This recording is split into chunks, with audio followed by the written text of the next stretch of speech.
culminates in a new final boss challenge. That's awesome. So earlier this week, we released Phase 3 of the improvement updates. Phase 1 being the items, where we overhauled all of them in conjunction with the community, ensuring that we increased the fun, improved the balance, and created new synergies between old and new items. Then we moved on in March to Phase 2, which was the False Sun boss fight and its redesign, making sure that encounter had a glow up, it was polished and compelling, all while keeping the challenge that Risk of Rain players love. And then finally, Phase 3, the Survivor update. Seeker, False Sun, and Chef. All their skills got a massive update and glow up. And we also added multiple new abilities so that players have more choice and creativity in their runs. Now, we're super proud of the work that went into those updates, as well as the reception we've received from fans and our community. If you haven't already, we truly believe that there's never been a better time to play Risk of Rain 2. Now, I know what you're thinking. That's a lot of content. But believe me, we're far from finished. Fans have been asking us, what's next for Risk of Rain 2? And today I'd like to share with you all a sneak peek.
Wow. That looks so good. I cannot wait to get my hands on it. All right. So now, first off, thank you, Roger, Bruno. That was great. Now I want to bring onto the stage two of my best friends from Gearbox. Please put your hands together for Randy Pitchford, founder of Gearbox Entertainment, and Andrew Reiner, our Global Chief Creative Officer. Hello, gents. Hello. Hi. Randy, how's your PAX going? Oh my God. You guys haven't, who's played Risk, has anybody played Risk of Rain 2? Like, holy shit, the game, like for a humble, dude, this is like, they're, $25, man. Just do it. It's freaking great. I'm addicted to this game, this humble little thing that just, and there's like 10 million people that have jumped on. If you haven't tried it yet, you owe it to yourself to check it out. It's freaking awesome. I freaking love it. And I'm here right now with you guys. We're here together. Amazing. And I get to talk about Borderlands 4. Reiner, how's your PAX? I'm having an absolute blast. I love this show. PAX is one of the best shows. I've been going to video game shows since 1995. Holy shit. And PAX is one of the best in embracing the community and bringing gamers together. It's so much fun to just sit and talk games with all of you and seeing all the cosplay. Look at this front row. I'll let you guys get to it. Have a great conversation. All right. Holy shit, yeah. Are we doing We this? have most of the Vault Hunters here. This is great. Yeah, holy shit. Look at Bad that. guys Oh my over God, here. you guys look amazing. This is trouble over here. I want some photos with you guys later. Is that cool? Awesome, awesome. Hell yeah, hell yeah. All right, should we get to let's it? do it, yeah. All right, cool. So just a little table setting here. You know, we recently released the PlayStation State of Play Showcase. Deep dive, 20 minutes, giving you a primer of what the game is. Today we're going to go a little deeper into the game and kind of show you some of the things you've been asking questions about. I actually have community questions that I got online that we'll be asking as we go about this. But it's not just going to be Randy and me talking today. We have developers from Gearbox here. The team's hard at work on the game right now, but they took some time to answer your questions and be here with you today. So please give a warm, loud welcome to April Johnson, our Associate Narrative Director. Nick Thurston, Lead Game Designer. And Grant Cow, Associate Creative Director.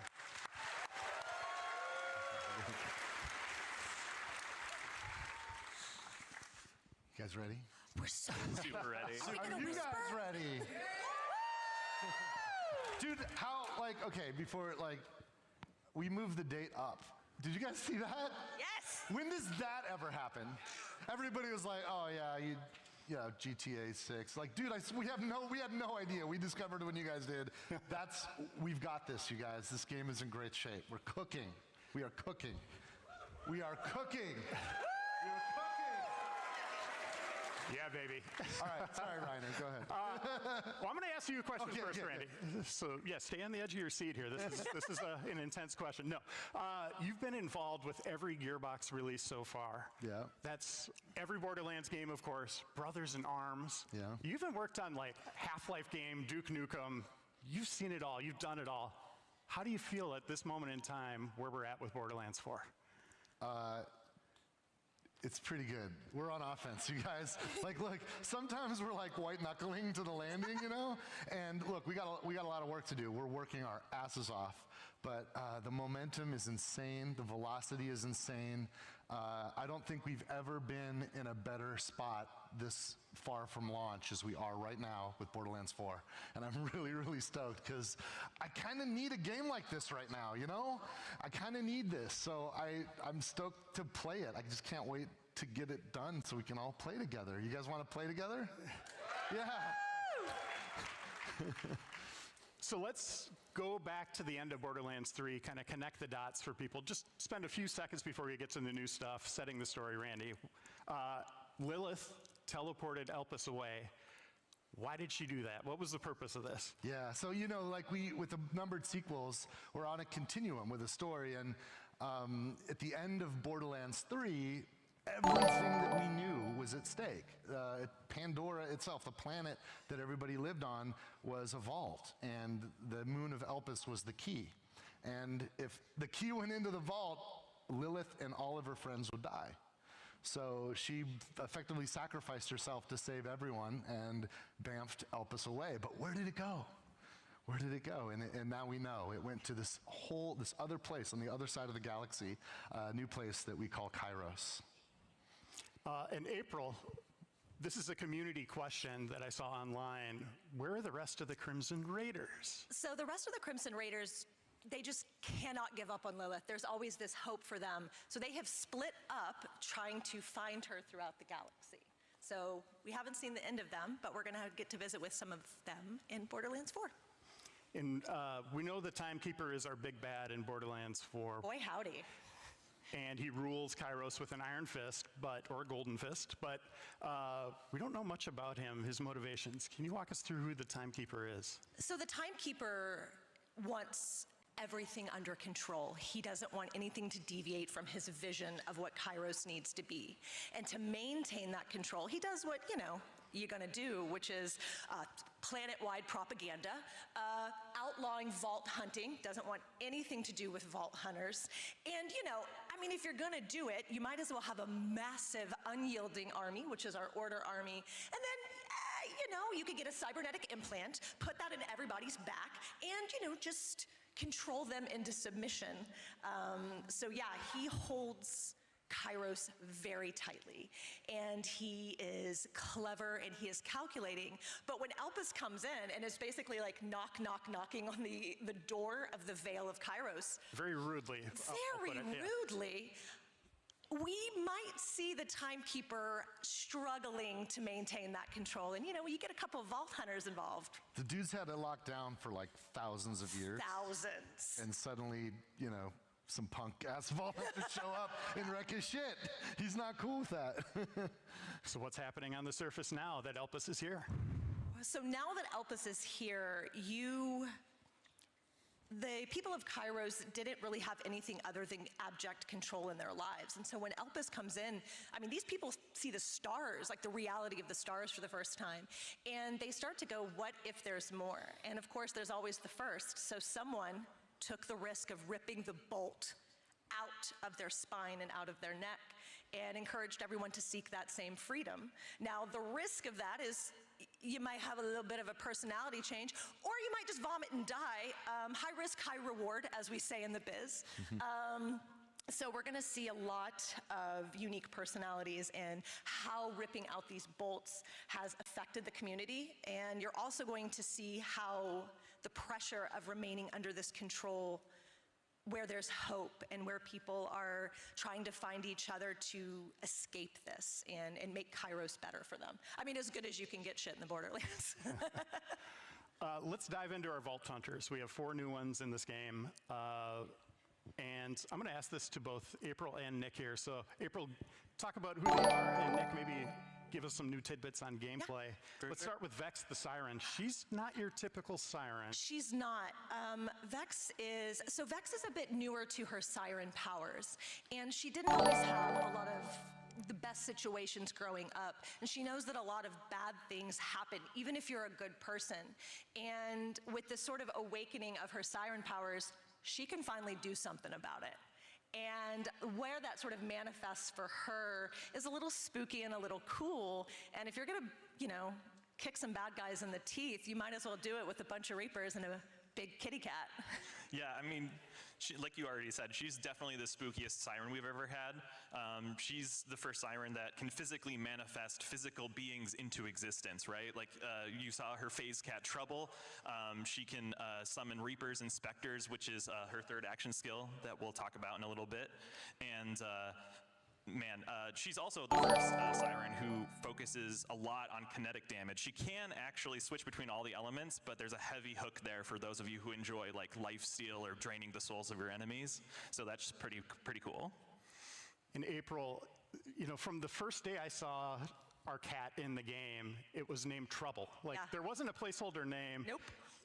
I wrote, I was like, that shouldn't change. That's amazing. Yeah. Where did that name come from? I don't know, Nick. Where did that name come from? So Graham, the creative director, kind of always told me that every good witch has a good cat by her side, a good cat familiar. And I have a good cat familiar at home too. His name is Trouble, and I just kind of put it in the game. I'm like, I'm gonna name him after my cat. So it just kind of stuck, and I'm pretty happy about it. Hey, Nick, let me ask Real you this. Trouble. Do you think we could get your other cat's name in a Borderlands game? My other cat's named Nisha. Okay, fair. So, already taken. All right, let's dive into Rafa. His backstory is really wild. Rafa, wow. So Rafa grew up in microgravity, and this had a permanent effect on his bones, his muscles, his organs. So he would struggle to live anywhere else, which sort of isolated him, and he has got a lust for life and wants to be out there and doing things. So along comes Tediore and gives him this exosuit. And because Tediore is gonna Tediore, he could die at any moment. The suit could kill him.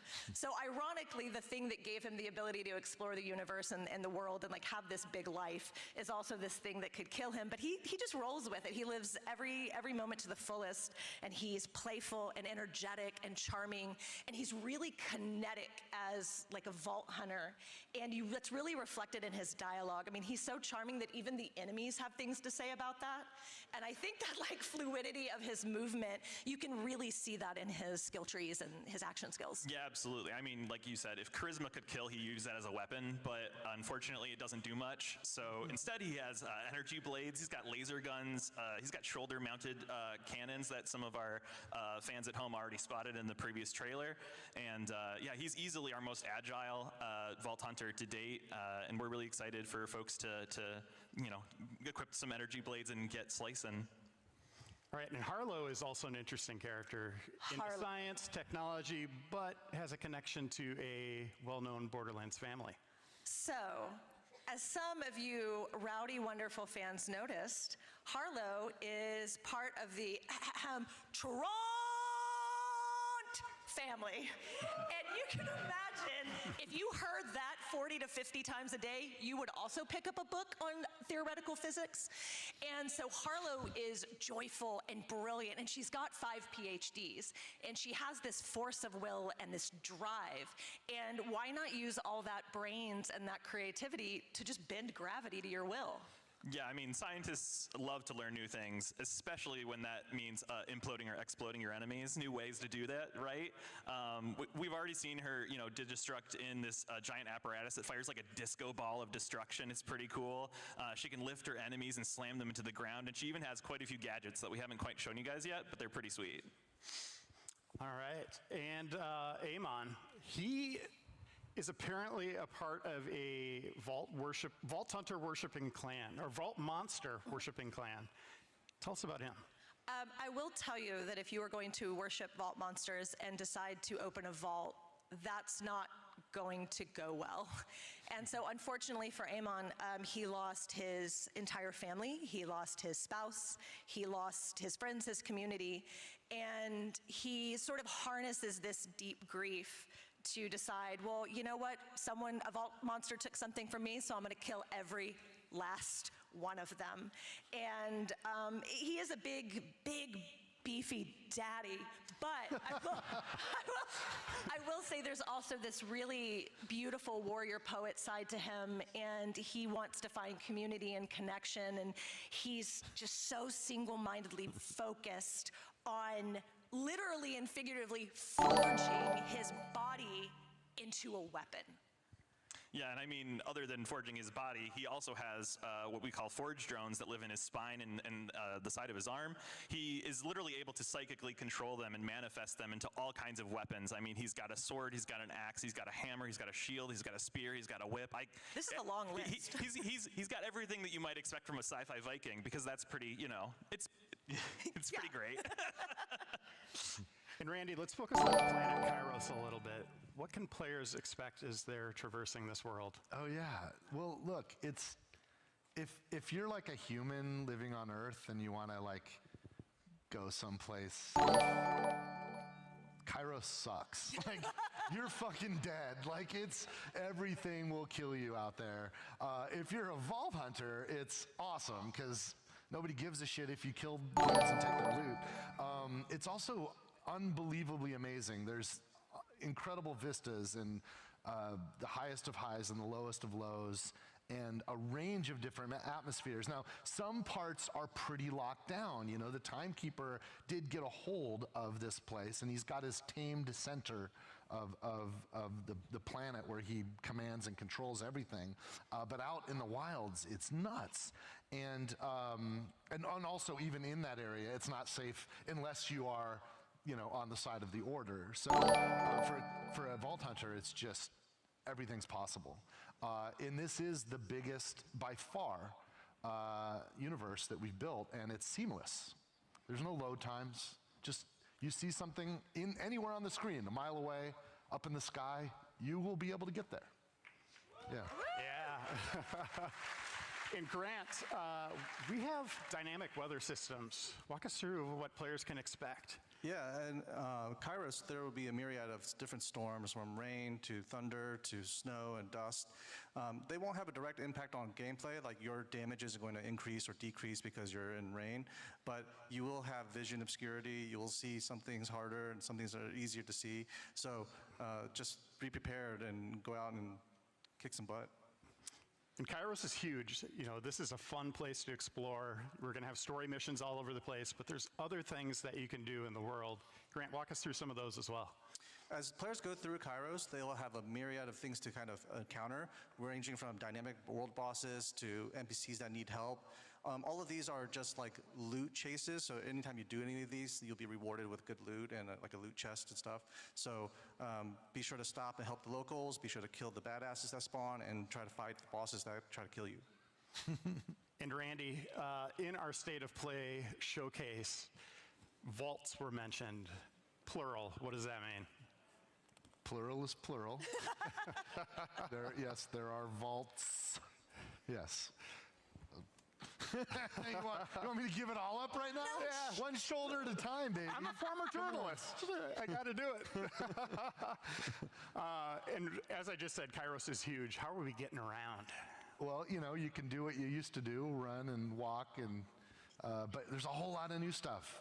You could jump, of course, and you could double jump, and you could climb, and you could glide, and you could grapple. And one of the, we've had some big environments in the past, but we've always, when we've wanted to traverse longer distances, you've gone to a vehicle station and gotten in your truck or your car or whatever you're into. We kind of came up with this idea, like, what if I can just use Digistruct technology to bring my personal vehicle to me at any time, anywhere. And it's awesome. Like, I can just get on a bike and cook. And there's so many cool chassis and tons of customizations that you'll collect and loot. And it's freaking fun to just grab that. And if that's not cool enough for you, then you can grapple too and go, and that's fun. It's a lot of ways to get around. And I've spent a lot of time reading feedback from the state of play, and one thing people are honing in on is the compass, and there's also, this legacy of a mini-map. Why do you think the compass is the way to go here for Borderlands 4? And you're looking at me like you're going to throw the hard shit at me. I'm giving you the hard one. Yeah. All right. Well, look, here's the deal. You guys haven't played the game yet. Obviously, when we did Borderlands 1, we didn't have a mini-map, and we added it in Borderlands 2. And we noticed that there's some people online going like, wait, we haven't seen a mini-map in what you've shown so far. What's going on there? I'll tell you the deal, and I'll just be straight with you. We made a big frickin' world, and a lot of the things you do can be local space, but a lot of the things you do or want to do are out there. And a local space map is not a good way to navigate when you're thinking about objectives and opportunities, several at the same time that might be miles away. And a compass really helps us do that. The other thing that the team really wanted to commit to, these guys are awesome, and they want to push the boundaries of design and environment. Instead of just a single flat plane, they embraced a lot of verticality. You're going to have more verticality in Borderlands 4 than you've ever seen before in a Borderlands game, by far. And when you have a layered environment, a top-down two-dimensional view is extremely confusing. But with a compass with arrows that tell you if things are up or down, or you have a much better sense of spatial awareness. And we want you to play the game and not play the map. So we made a commitment, and we put all of that investment into this compass system. And you still have the big map. It's one click away. And we've put more cool stuff in there than we've ever done before. We even have like an AI-driven kind of navigation system that'll give you a GPS on the big map to show you the line of where you can go. And there's even an in-world companion Echo bot that has some features there that'll help you navigate. And there's a lot of tools that help you navigate. And look, we're open to thinking about things in the future, but play the game first and understand the choices we've made. And I think you'll see and understand when you realize how big this world is and how playing the game in the world is better than playing the map. Yeah. You just mentioned Echo 4, our new little companion, adorable little robot. April and Grant, I'd like to dive deeper into this bot. Echo 4. So you can see what a charming little dude he is. He's a real chipper, helpful, very, very cute robot. And the animation team at Gearbox is extraordinary. And the work that they put into to make him emote and have this really sweet personality. And I'm going to lean forward and I'm going to look at you and you're going to look at me. I know you don't want to die and fight for your life. I understand that. But I need you to do it just once to see absolutely how sad Echo 4 gets when you die. So if you could just do it once for me, that's all I'm asking. But he not only just does a little robot tear when you cry, he's also actually a very helpful tool in the game, I guess. Yeah, Echo 4 also controls a lot of your HUD, including giving you options to upgrade your SDUs. They also provide your rewards. So those that didn't want to talk to Lilith for the 30th time, you can now have your rewards delivered straight to you from Echo 4. And you can customize them too, right? Yeah, you can have any customizations for Echo 4. So many, too many. If you we can't tell you all of them, but there might be some hats involved. Yeah, and it's a And it's a companion navigation AI. So if you get lost, just your buddy will help you. Yeah.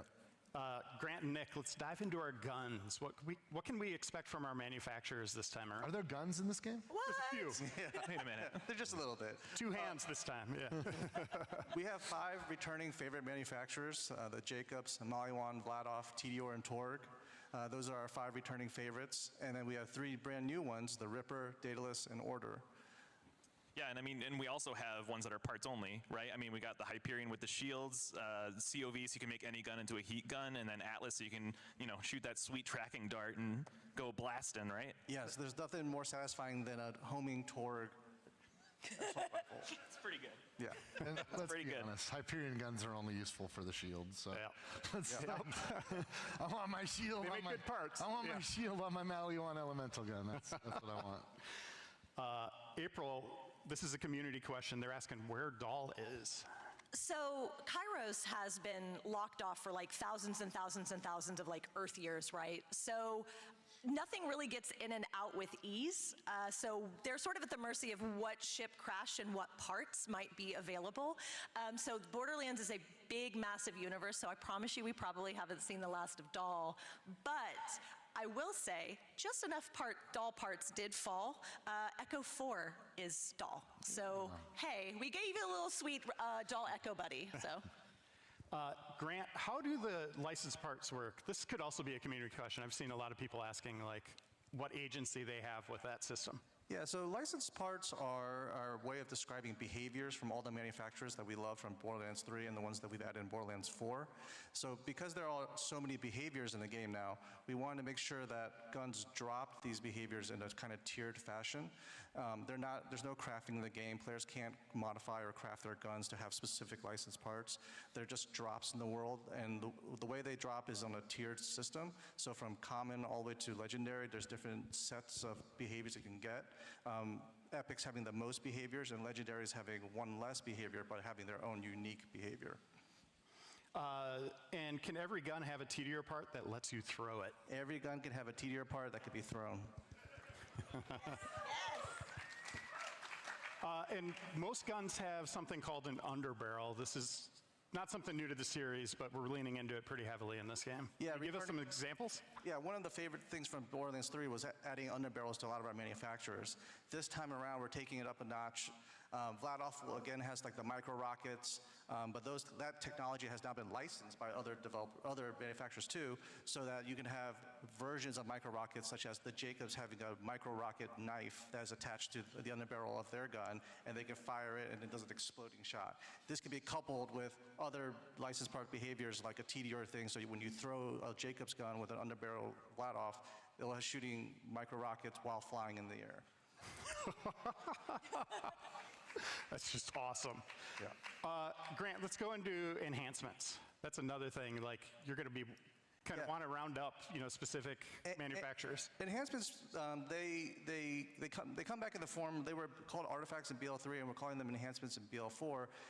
They're a way to modify the play style. So if you really favor a manufacturer like Jacobs and you want to have that crit behavior that kind of ricochets the bullet, you can have that on another gun that has a Jacobs license part with the Jacobs enhancement, so that now a Torg with a Jacobs license part can now ricochet their sticky gyrojets on other targets. And our eagle-eyed community saw something that looks like set bonuses. There's airstrike there. What is that? Yeah, so for the first time ever, we're adding firmware, which is our end-game system, and it's one of our end-game systems to help boost the power of the gear.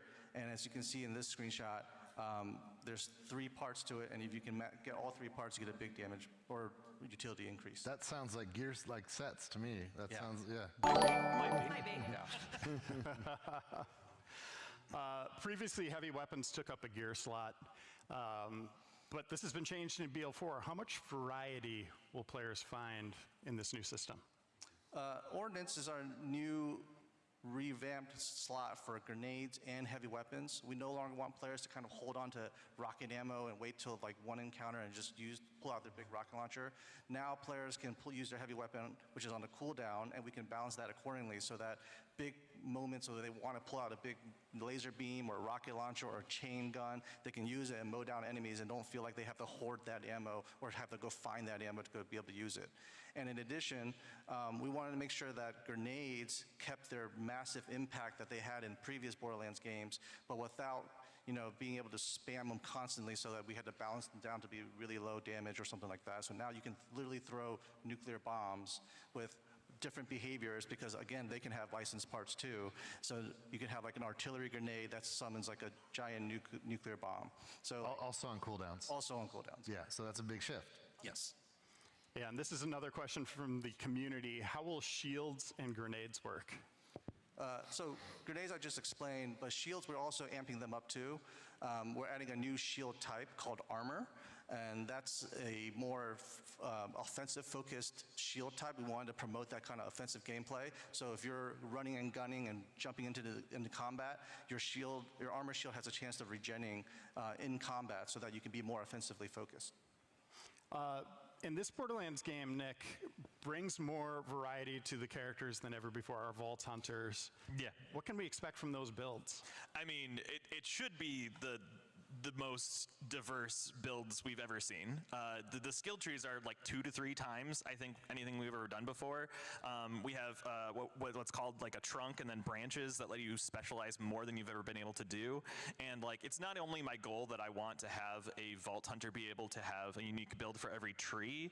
I want them to be like unique per branch. I want you and your friend to have the same action skill and have meaningfully different builds. And there is more than enough in this game for you. So we could all have trouble, all 4 of us. Yeah. But they're all performing very Completely different. That's so cool. Randy, these Vault Hunters, I know you love them. What can players expect? I mean, they're the best ones. we got the best. Look, I'll tell you, this is the simplest way I can talk about our Vault Hunters. My biggest customer is my wife.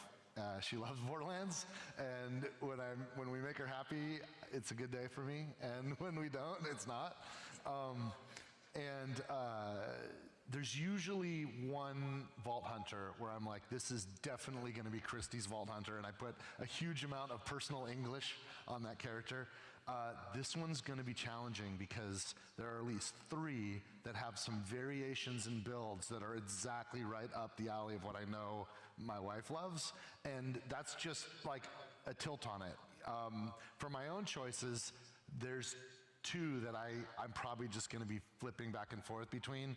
I think there's more for every player than there's ever been before, because of the sophistication of the skill tree system that we've designed, that is easy to get into and easy to develop, but there's like layers and nuance and subtlety that as you craft that character towards your own play style, you're going to find that, oh, this is me, and I feel at home and comfortable, and we have more optionality than we've ever had before.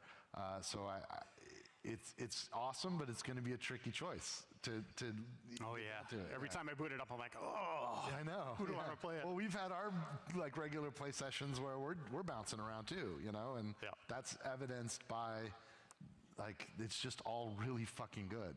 Yeah. Nick, let's go a little deeper on this, showing Vault Hunters and gear working together.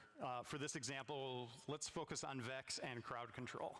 Yeah, so I mean, the third action skill that Vex has is actually called Deadringer. We didn't show it off much in the state of play, but eagle-eyed fans have seen a spectral version of Vex wielding a scythe. It's a charge skill that kind of lets you decide to either spawn a Reaper, which will taunt enemies so to kind of take the heat off of you, or to summon Specters, which are the opposite, which they specialize in damage, but they're very fragile. So because of the fact that Vex applies her elemental attunement to whatever she summons, you can do something like, have a Malawan gun that has fire and cryo. You can switch to cryo, make a Reaper, slow down the enemies all around you, so that way they're staying a safe distance, and then switch to fire and just spawn another 2 Specters behind them that'll just light up the enemies. There's so much possibility with Vex and elemental gameplay. It's really exciting. You could put those anywhere on the battlefield, right? Like, absolutely, yeah. And by the way, there's at least one class mod that will let you actually pass on your gear to Specters, which is always pretty exciting. That's awesome. Grant, we talked in the State of Play showcase about gear balance, the rarities mattering again, legendaries matter again. What else have we done to improve the gear chase? Yeah, because gear now has so many behaviors and they ramp up and they escalate in the amount of things that can happen. We want to make sure that we adjust the complexity so that players aren't bombarded with so many behaviors right off the bat. So we've adjusted the kind of the loot chase so that when players are playing the game, they feel a natural progression of like, oh, okay, I'm adding in more things to my gear, I'm adding more things to my gear, so that when they go and express themselves in the combat battlefield, they're not, just being mysteriously overwhelmed with so many things that are happening. And because of that, legendaries now have legendary power. They feel super strong. They come at moments, rare moments that when you open like a red loot chest or you kill a super rare boss, and when you get that unique legendary behavior, you're going to be like, oh, okay, this really changes the way the game plays. So we're reducing the amount of legendaries, but you're going to feel every single legendary when it drops. Yeah, legendaries are legendary. Let's In spoil every one. sense. Let's spoil one. Let's give the community one of them. What can we expect? One of the legendaries that drops from one of the major bosses in the game is called Ruby's Grasp. And Ruby's Grasp is, if you've seen the State of Play showcase, there's a boss with lots of hands, and Ruby's Grasp is just one that just won't let enemies get away. So, By the way, did you clock the little subtlety there? It dropped from that boss. Does that mean dedicated drops from bosses? What? yes, yes. The answer is yes, yes. The game will ship with dedicated drops across the whole game. Every boss, every mini boss will have dedicated drops. Randy, I'm going to throw you the last question here about co-op. Because I play with my wife? Yeah. Yes. What does it mean to Borderlands 4? What have we done that's a little different this time? Co-op is a religion to us. Here's the thing. It's so awesome that Borderlands is freaking killer when you play alone. And we know a lot of people, they just want to do their own thing and don't want anybody else messing with them. And Borderlands 4 is an awesome solo game. But if you like co-op, it is best in class co-op by far. We have revamped the lobby system so it's easier than ever to connect with people and easier than ever to get into a cooperative game. And it's drop in and drop out anytime you want. None of this play for 3 hours and then you can start co-op. No, just get in from the get, and people can drop in and drop out. And here's a cool one. Massive world, right? No load times. There's no like dog legs or anything like binding people together. What happens if like I go running off a million miles in one direction, my buddy goes off running? You can do that. You can do that. We don't care. Have at it. Have fun. Oh, but I want to get together again. Instant team fast travel. I can fast travel to any of my friends instantaneously, no matter where they are. It's cool. It's freaking cool. And no load times there either. It's just get into it. And look, here's the thing for me, like I'm in the game. We're all working our asses off, and the game's gonna launch, and we're gonna be like working on patches and future downloadable content, and my wife's gonna be playing. And she's going to be like level 20 by the time I even like, okay, can I play with you? Dynamic level scaling. My level 1 chump can jump in her game and the game will handle it. Even if I want to be on hard and she's, on harder because she's a better gamer than me, it's cool. And also instant loot. So when the loot drops, there's loot for me and there's loot for her and everybody's cool. And that's just like the beginning of our commitment to best in class co-op. We're leading the charge there. Other game developers, like, do it, man. I love your games too, but frick, man, why are you promising co-op and then gimping out? Like, give it to us. You can do it. Co-op. Well, that's it for our okay. Q&A. Here's the thing, you guys. I'm looking at the clock. I want to give some stuff away. Do you mind if we switch modes for a minute? Okay. Cool. I'm going to take over. Okay, so here's the thing. So I know you guys sometimes like when I do a magic trick. I'm not saying there won't be any magic, but because it might be. But you have to absolutely be convinced that this is fair, because I'm going to give something away, but I can't give something away to everybody. So, Is there anybody today who it's their birthday? Anybody got a birthday, like literally today, that you would be able to prove it? If you have a birthday today, come on up here, come up and join me right here. If it is your birthday today, and Will might check your driver's license or something, so don't lie. If it's your birthday, come here. Because holy crap, you're spending your birthday with us. That's amazing. That's amazing. So let's get some birthday. There's some lines here on the floor right here. See these lines on the floor? Stand there. Face me though. Stand on the line. On the line, yeah, and face me. Everybody how many birthdays do we have? 1, 2, 3, 4, 5. That's about right for a crowd this size. That's what we expect. Thank you guys. Congratulations for having a birthday today, because one of you is going to get something cool. We don't know which one yet. We got to figure it out. Okay, so starting at the end, Will there's got a microphone. What's your name? My name is Andres. This is Andres, everybody. Andres, what do you do for a living? I'm an engineer. An engineer, all right. Making the world more convenient, easier to use the world. That's cool. All right, Andres. I think we respect engineers, right? All right, cool. All right, pass the mic. What's your name? Trevor. Trevor, what do you do, Trevor? Also an engineer. Do a lot of You're going to split the vote. Pass the mic down. What's your name? I'm El. El, what do you do, El? I'm a writer and editor for a pretty popular YouTube channel. Oh, making content for us. That's cool. I dig that. Pass the mic down. What's your name? I'm Chad. Chad, what do you do? I work at Progressive. I handle all your auto repairs. Auto insurance. All right, what's your name? I'm Neil. Neil, what do you do, Neil? I'm a technician and I help fix things, yeah. Fixes things technician. All right, one more. What's your name? Hi, I'm Rich. Hi, Rich. What do you do? I work in banking. A banker. Okay, it's up to you guys. All right. Engineer number 1. Engineer number 2. Streamer, creator, content person from YouTube, doing YouTube stuff. Okay. Insurance. Technician. And banker. Dude, I think our insurance guy is the guy. Okay. Can you come? Will's gonna take you backstage. The rest of you hang out because I got something for you guys too. But so like maybe hang out over here. Yeah. So here's what we're gonna do. We're gonna play a game. If you guys can just hang out over here, maybe somebody can. Yeah, you can watch. We're gonna give something away. We're gonna need a random number. Can we get our loot chests out? We're gonna open a loot chest. Let's get our loot. Come on out, loot chests. We're gonna get our loot chests out, and we're gonna open a loot chest. And we're going to win a prize here. Now, it could be any one of these loot chests, and you're going to see that there's 100 loot chests that we're bringing on stage. We don't know which one we're going to get. We're going to get a random loot chest. And first of all, we're convinced that this was a random choice. You guys picked who's on stage. We now have to be convinced that we're going to pick a random loot chest. So our friend who's going to join me on stage is going to open, well, we're going to see what's in one of these loot chests. I'm going to use you guys to help me figure out which one of these loot chests are going to open.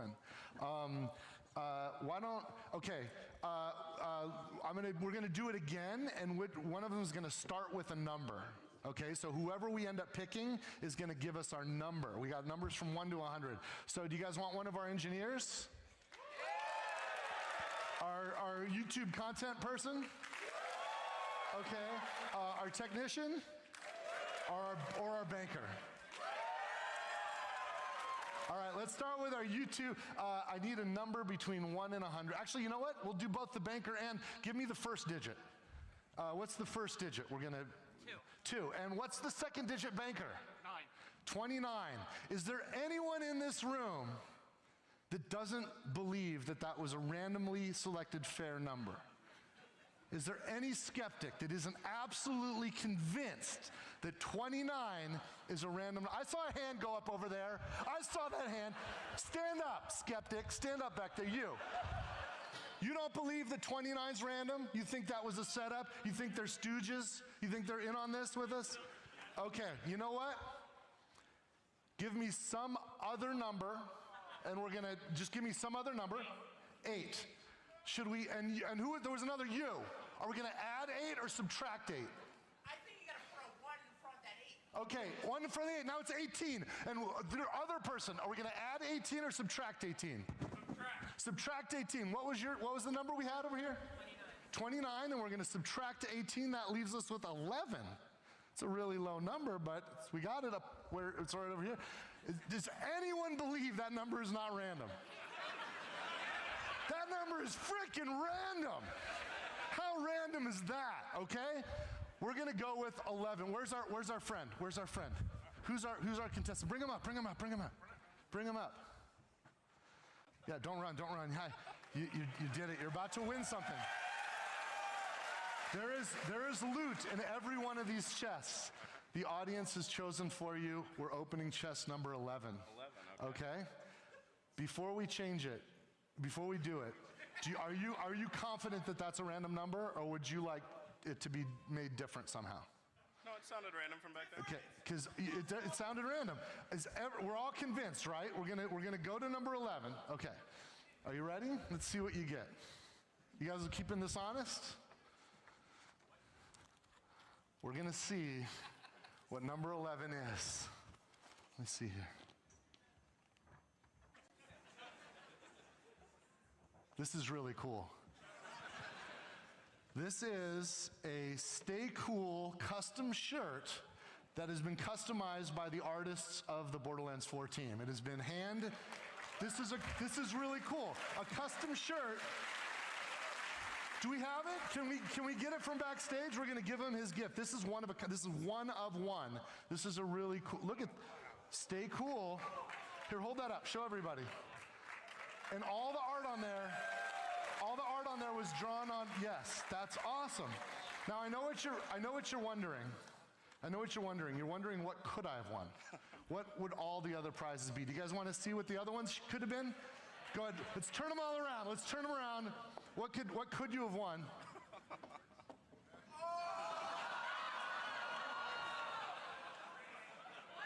Bro, they're all Borderlands 4. You could have won months early a copy of Borderlands 4. But this is better, right? This is better. Wait a minute, what's this? There's something on here. Here, can you hold this up? Hold this up. Can we get the lights out here? Can we get the flash? Can you guys see that? There's something really faint on there. Let me see. I think these are UV light. Oh look, that looks like some code. A shift code? Is that a shift code? Do you know what that means? Whatever that is for everyone in the room. And for you, and you wear this, anyone who can see that, and this glows bright as day outside when you're in the sunlight, because sun has UV. So take a picture of that, write it down. This is the best shift code we've ever given out, you guys.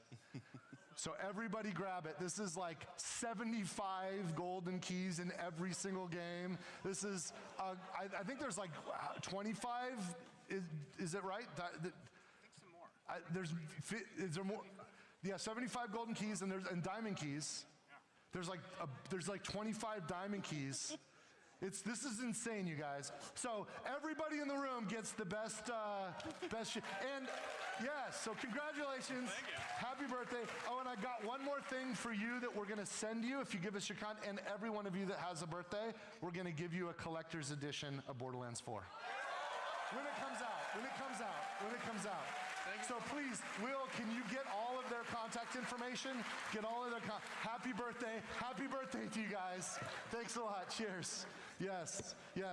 And by the way, that was sort of a foreshadow. And thank you to our helpers here with the loot chests. This is a foreshadow of something we're gonna do it. We're gonna have a shirt or a hoodie or something that anyone can buy that'll show up on our store, and then it'll have a shift code on it, so that everyone can kind of be like when I'm sharing the shift codes with people. You're walking down the street, somebody goes, "I know what that is," and they'll get the loot that you're gonna give them from your shirt. So that'll be out later. So awesome, you guys. Now, we do have some time left, and there's some. We did. And there were some questions from the world. So we're gonna do the hard questions now. Noel. Where are the questions Waiting at? for those to come. Noel? They're coming. Here they They're come. coming. Hey, there we Community are. questions. And Noel. All right. Did any of you guys, like, there were some people pulling questions from the line out there? Did it? Yeah, some of you guys. Okay, we'll Hopefully we could get to them. Let's fly through these. Okay, we'll fly. Speed round. Grant, are Invincibles coming back? Yes, to be announced in a later date. Ooh. Randy, we want to know more about the end game. Yes. We'll say more very soon. Listen, we're going to talk more about Endgame soon, but and in fact, some of us are going on a press tour, and we're going to be showing some of that stuff. And we have an event coming up in June that we're affectionately calling our BFF event. And we're going to be kind of getting into some of that too. So, and we'll broadcast it, but there's also going to be people live, and some of your favorite streamers will be streaming from the event. So that'll be good. And that's coming up in June. Grant, do overworld enemies respawn without save quitting? Yes, overworld enemies do respawn, just like in previous games. It's on a timer. There will be a machine to respawn bosses and mini-bosses, though, based off how fast the player kills them. Yeah, there's like a literal machine you could use to just make the boss reset so that you can grind them again if you want to get that dedicated loot drop. Nick, will Badass Guardian rank make a return?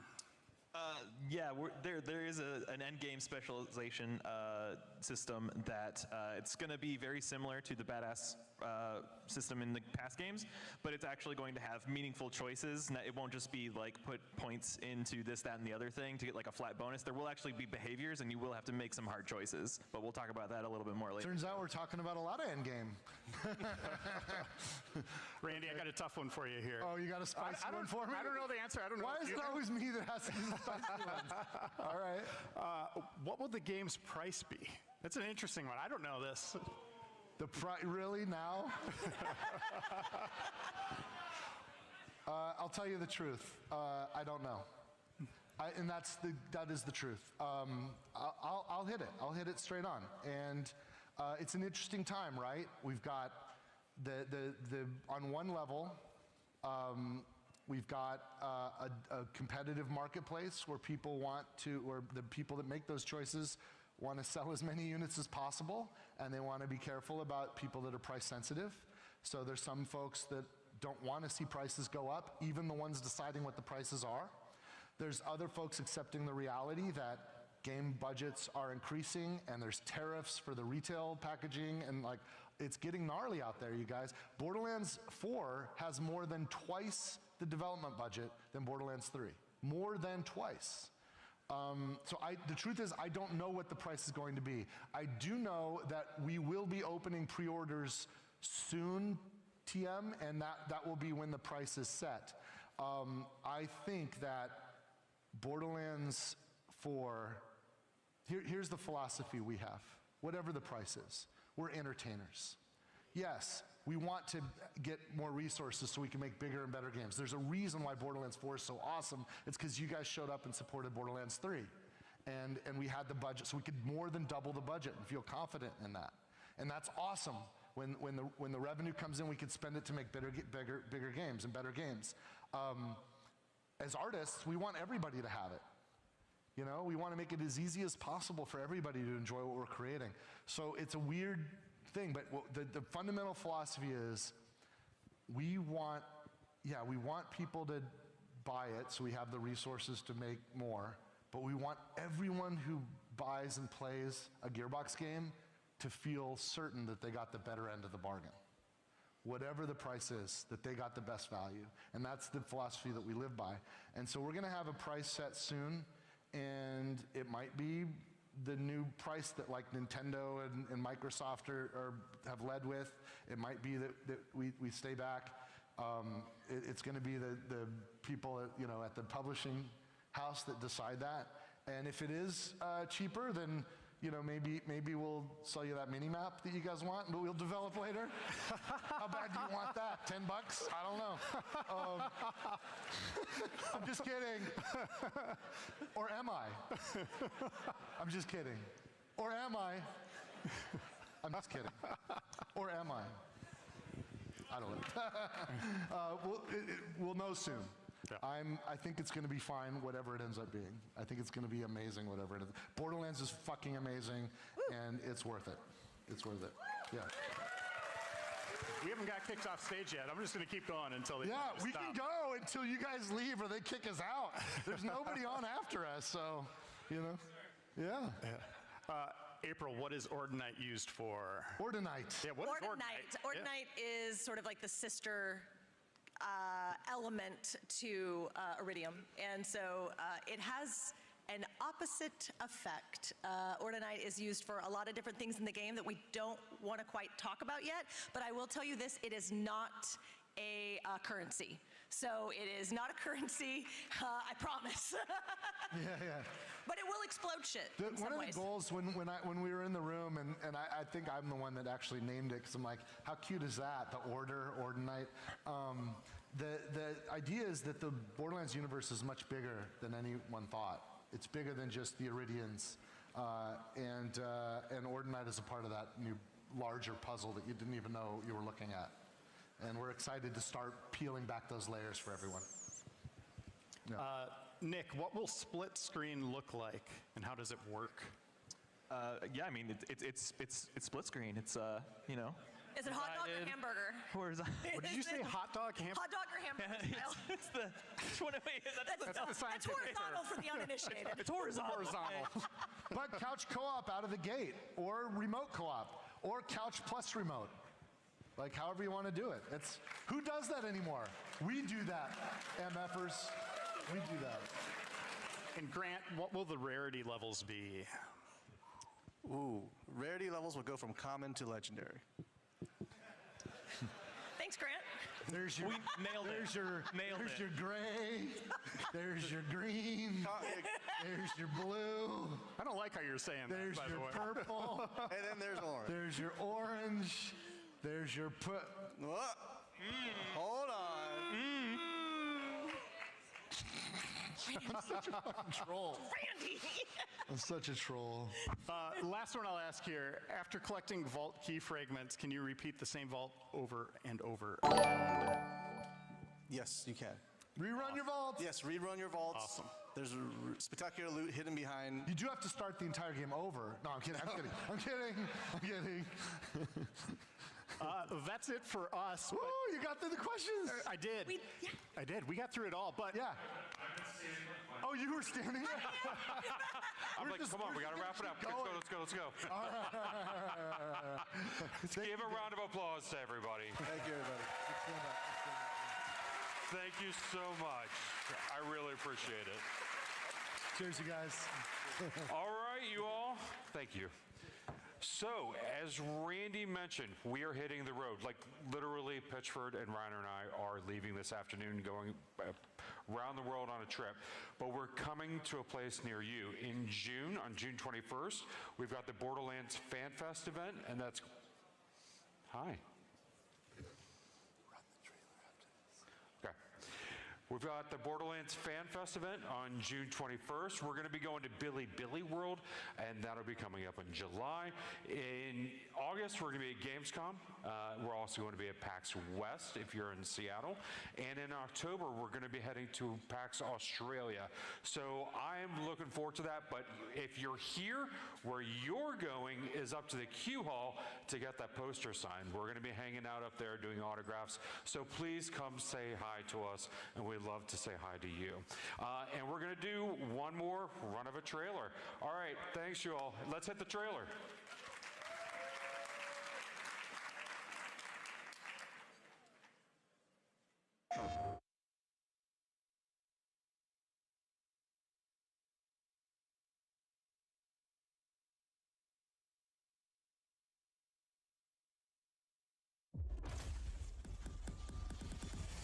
What use is a vault hunter? What use is a killer?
outside.